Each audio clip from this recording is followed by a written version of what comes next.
अच्छा, एक और कंपैरिजन, आप म्यूज़िक के इफ़ेक्ट्स और कुरान के इफ़ेक्ट्स को कंपेयर करें। टेल मी वन पर्सन जिसने म्यूज़िक सुन के कोई बहुत बड़ा काम किया, हाँ कोई रेवोल्यूशन लेकर आया है, या अपनी ज़िंदगी बिल्कुल 180 डिग्री चेंज कर ली। और आई अंडरस्टैंड कुछ लिरिक्स बड़े पावरफुल होते हैं, ठीक है, यहाँ पे let me give this disclaimer, मुझे कुछ लिरिक्स बहुत ही पसंद थे, अच्छे लिरिक्स। हम ये नहीं कह रहे कि सारे ही बुरे होते हैं, बहुत अच्छी अक्कासी भी होती है, लोगों की क्रिएटिविटी होती है लिरिक्स में ऑब्वियसली। बट टेल मी कि उन लिरिक्स से किसकी ज़िंदगी बदली है, उस लिरिक्स से किसने जो है वो अच्छा काम करना शुरू किया है, compare it with the Quran. यानी मिलियंस ऑफ स्टोरीज हैं। यस, फुज़ैल इब्ने याद सुभान अल्लाह, पूरी लाइफ अपसाइड डाउन हो गई। एक आया अपनी महबूबा से मिलने जा रहे थे, माशूका से, और दीवारें फलांगते हुए जा रहे थे, और बीच में एक बंदा ये आया पढ़ रहा था, जिशान जो आपने पढ़ी, अलम यानी लिल्लज़ीना आमनू अन तख्शा कुलूबुहुम लिज़िक्रिल्लाह, has the time not come for those who have believed that their heart should become humbly submissive at the remembrance of Allah. बस खत्म, सारी लाइफ अपसाइड चेंज। ये टाइम भी अली भाई रात का था, और वो कोई ना शेख थे उस इलाके के, क्योंकि तब पुराना ज़माना, लाइटें वगैरह नहीं होती थी, वो तहज्जुद के टाइम नमाज़ पढ़ रहे थे। तो जब वो रॉबरी के लिए गए बेसिकली, और आगे उनकी जो साथ वाला घर था वो डेफिनेटली उनकी माशूका और जो भी वाला मामला था, तो वहाँ उन्होंने जब ये आयत सुनी ना, अलम यानी लिल्लज़ीना आमनू अन तख्शा कुलूबुहुम लिज़िक्रिल्लाह, क्या मोमिनों पे अभी तक टाइम नहीं आया, अभी तक टाइम नहीं आया कि वो अल्लाह का जिक्र सुनने के बाद उनके दिल डर जाएं। ये वहाँ से वापस आए हैं और ये कहना शुरू हो गया, अल आन या अल्लाह, अल आन, अल्लाह अब आ गया वक्त, अल्लाह अब आ गया वक्त। और उसके बाद उनकी लाइफ ऐसे चेंज हुई, सुभान अल्लाह। मतलब वो आपने बिल्कुल ठीक कहा। हमें आपको एक एग्जांपल दें जिसमें म्यूजिक सुनने के बाद किसी बंदे की लाइफ पॉजिटिवली चेंज हुई है।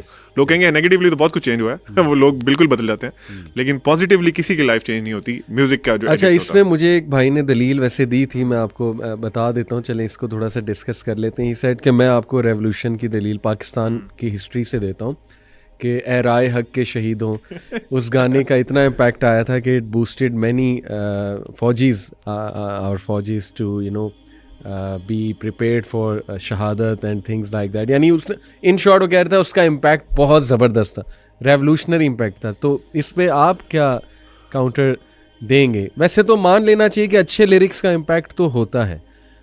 हम तो बात करें ना ये जो आज का म्यूज़िक है और जो filth rap, hip hop, rock, लेकिन जस्ट टू आर्ग्यू उसके पॉइंट पे आप जो है ज़िशान और अलीम, मैं चाहूँगा क्या आप? मैं तो जवाब वही दूंगा जो कि इब्न क़य्यिम ने इस किताब में दिया। और मैं हैरान हूँ कि आम तौर पे आप इस तरह की तज़किये के स्कॉलर से शायद बहुत अप फ्रंट आंसर एक्सपेक्ट करेंगे। उन्होंने कहा चलें ठीक है, मान लिया, जिस तरह की आपने ये मिसाल दी कि कुछ गानों से कुछ फ़ायदा भी होता है, वो कहते हैं चलें ठीक है, हम मान लेते हैं, बिल्कुल सही, बिल्कुल। लेकिन वो कहते हैं कि एक इंसान को चाहिए कि वो दोनों चीज़ें देखे, उसके फ़वाइद भी देखे और उसके नुकसानात भी देखे। वो कहते हैं मसला ये है, ये वो कहते हैं कि शैतान का मनहज है, जैसे कि कुरान मजीद में अल्लाह ताला ने यहूद का मनहज बताया, वला तलबिसुल हक़्क़ बिल बातिल।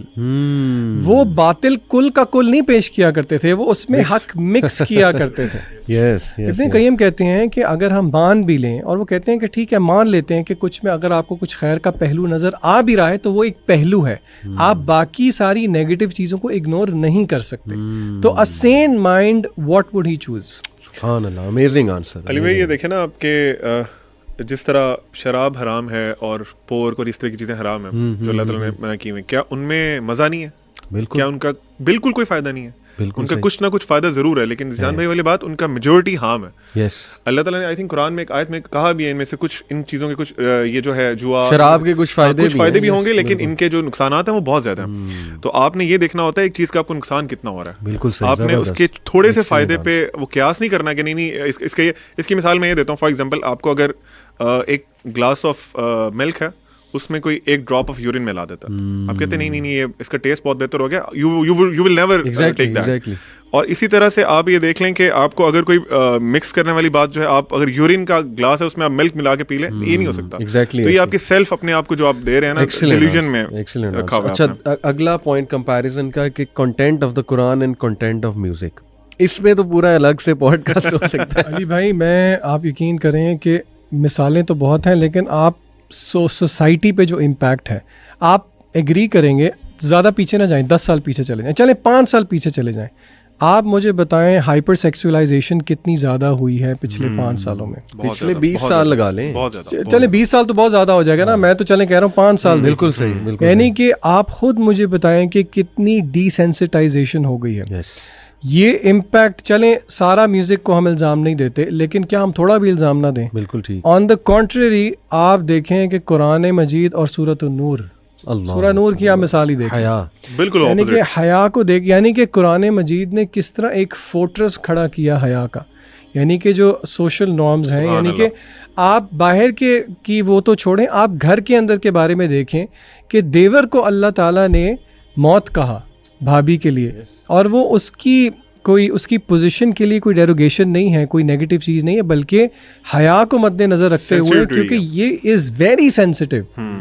तो यानी कि अगर आप इम्पैक्ट, यानी कि इस एस्पेक्ट से आप मॉरलिटी के हिसाब से आप इम्पैक्ट देख लें कि कुरान मजीद क्या मॉरल ग्राउंड देता है, और वो किस मॉरल ग्राउंड को देख के क्या कंस्ट्रक्शन करता है पूरी सोसाइटी की। और ऑन द कॉन्ट्ररी आप म्यूज़िक को देखें, म्यूज़िक धज्जियाँ उड़ा देता है, यानी कि शब वस्ल भी है, हिजाब इस कदर क्यों। यानी कि हंस तो हम रहे हैं, लेकिन आप देखें अल्लाह ताला ने अपने नबी अलैहिस्सलाम को कहा, कुल लिअज़वाजिक, ए नबी अपनी बीवियों से कह दीजिए, व बनातिक अपनी बेटियों से, व निसाइल मुमिनीन और अहले ईमान औरतों से कह दीजिए, युदनीन अलैहिन्ना मिन जलाबिबिहिन्ना। आप देखें अल्लाह रब्बुल इज़्ज़त अपने रसूल के ज़रिए कह रहे हैं, और यहाँ पे शायर फरमा रहे हैं शब वस्ल भी है, हिजाब इस कदर क्यों, ज़रा घूंघट से आंचल उठाकर, यानी कि वी लाफ अबाउट इट, शर्मो हया के पर्दे गिरा के, यानी कि आप मुझे खुद बताएं, इसमें सुभान अल्लाह भी आता है, अस्तगफिरुल्लाह इसके शुरू में, यानी कि क्या ये अगर ये कलमा कुफर नहीं है तो फिर ठीक है, हम कोई फतवे नहीं लगा रहे, लेकिन आप सोचें तो सही कि यानी कि वी लाफ अबाउट इट। आप देखें कि म्यूजिक इस तरह इंटॉक्सिकेट कर देता है कि हम ये पढ़ के हंसना शुरू कर देते हैं, और हम कहते हैं ये तो चलो ये कोई बात नहीं है, ये कैसी अजीब सी बात है।